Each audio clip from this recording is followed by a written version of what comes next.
Tokolasy tovovavy dia mitondra ny teny fiarabana ho anao izay manaraka ity fandarina zany malaza ity. Fanjakana tsy fehezin-dalàna ny fanjakana misy eto Madagasikara, ary mpitondra izay mieritreritra azy mihitsy ho ambony lalàna ka tsy ny lalàna no mifehy azy fa izy no mifehy ny lalàna. Tsapa sy taratra zany tamin'ny fanambarana izay nataon'ny Yahya Rajoelina fa anisan'ireo mpirotsaky ho vidinina amin'ny fifidianana filoham-pirenena amin'ity taona 2024 ny tenany. Izy raha ny tokony izy dia tsy manan-jo hirotsaka intsony amin'ny fifidianana ho avy eo satria mbola tsy voafafa ny fananany ny fizakan-jo-pirenena frantsay ary adevitra zany, ary efa nitondra izany adevitra zany teo ambony latabatra ireo kolektifa na kandida, ireo antoko politika maro samihafa. Tsy maninona efa nisy adevitra nentina ihany koa zany tao anatin'ny fianambe nasionaly izay nototosain'ny FFKM teny ny SDS Mandrimena Andoranfotsy. Netretrandretra fa olona manam-pahalalana, manan-tsaina ary mba afaka mandinika lalina ny ho avy ny taranaka ary andinika lalina ihany koa anty Madagasikara ity izay natao hoe filohan'ny repoblika izany, ka afaka mampandefitra ny ampony amina vanim-potoana sarotra mba handiniana lalina amin'ny feon'ny fieritreretana ny amin'ny hoe ny ho avy ny taranaka sy ny tanindrazana. Saingy tsy izay moa zava-misy na dia fanambarany rehetra aza ny aminy hoe efa tsy malagasy intsony izy ary tsy mizaka zoam-pirenena malagasy izy, tsy marina ny filazana fa binasionaux na hoe mizaka zoam-pirenena roa ny filoham-pirenena izay miresaka amin'izao fotoana izao na Yahya Rajoelina. Zoam-pirenena tokana ny azy dia frantsay. Frantsay zany no mitantana amin'ny Madagasikara, dia miverina any amin'ny tantara any amin'ireo gouverner général izay mitantana amin'ny Madagasikara, farany teo Victor Gagneur no mitantana. Misy ny fanjakana frantsay dia misy ny olona ny fanjakana frantsay mitantana any Madagasikara izany.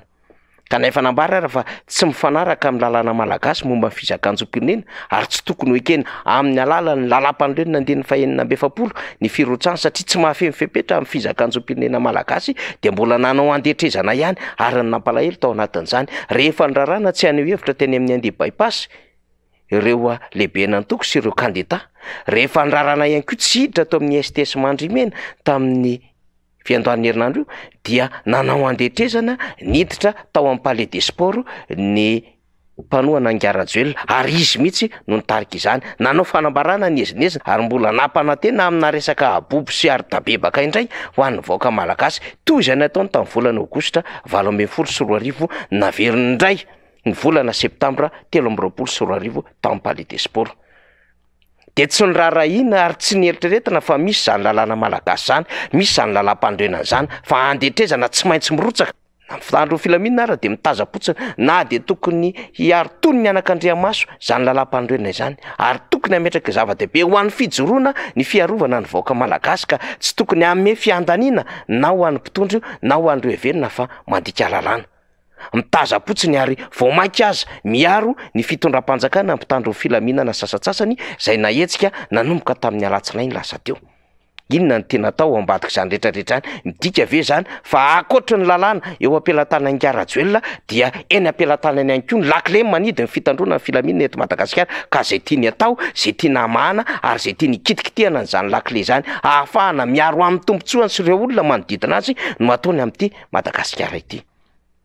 Amin'izay lafiny zavatra izay no tokony hijoroany rehetra akoatra ny efa firaisan-kina ireo kandida amin'ny fifidianana ho avy ity. Efa mijoro ihany koa ireo volona toko politika rehetra sy ireo fikambanana maro samihafa fa mbola tokony hijoroany ny vahoaka malagasy hivondronana tahaka ny tolona natao niadivana tamin'ny fidiran'ny mpanjanantany teto Madagasikara ary niadivana tamin'ireo adalàna rehetra mpanjanahana, tamin'ireo setrasetra-mpanjanahana ary tamin'ireo fandroba-mpanjanahana rehetra izay natao teto amin'ity Madagasikara ity nandritra ny taona maro.